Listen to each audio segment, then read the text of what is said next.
Hi, this is Christy from birdmentor.com, and thanks for joining me this morning. So just last week I was on my way down to the creek, and as I was walking down the trail I noticed that right in front of me in the grass there was this little downy striped feather. And when I looked at the pattern of it, it kind of reminded me of an owl feather. So I bent down to pick it up, and just as I was doing that, I heard about 10 feet above my head this little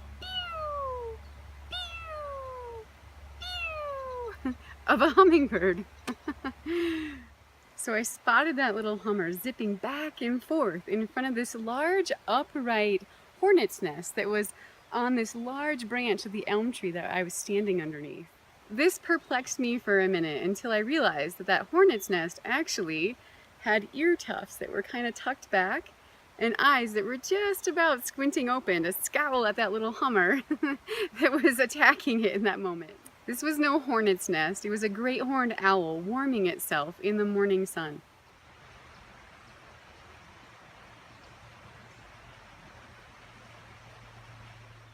If it hadn't been for the hummingbird's alarm call, I would have most likely just passed right underneath that owl without ever knowing it was there.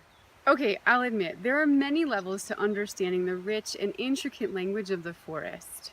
But the first and most important rule is to listen and pay attention to what the birds are talking about, especially their alarm calls. It's really easy to ignore what's happening out there, especially if it's sounds that are incessant or ones that we hear quite often, like a hummingbird alarm call. You know, that's a pretty common thing to hear when they're getting mad at another competitor, or if there's even like a robin in their area, they'll start yelling at it. But I would encourage you to listen every time that you hear something that sounds like an alarm call to you. Throughout the rest of that morning, a procession of birds came by to harass the owl. After the hummingbird left, I don't know, maybe about a half an hour or so, a robin came by and noticed the owl and was quite upset. And then after the owl, maybe like an hour or so after that, there was a small flock of chickadees that came by giving their dee-dee-dee call, right? And then after that, again about like an hour or so later, there was a pair of lesser goldfinch that came by to continue the harassment of that owl. I was able to keep tabs on how long that owl stuck around for simply by listening to the alarm calls outside my window that were coming from the elm tree. Awareness of bird alarms has given me access to the secret language of the forest on many occasions. And why I say secret is because it's oftentimes moments with the wild that we might not otherwise get to see if it weren't for someone whispering in our ear, "Hey, look over here, check this out."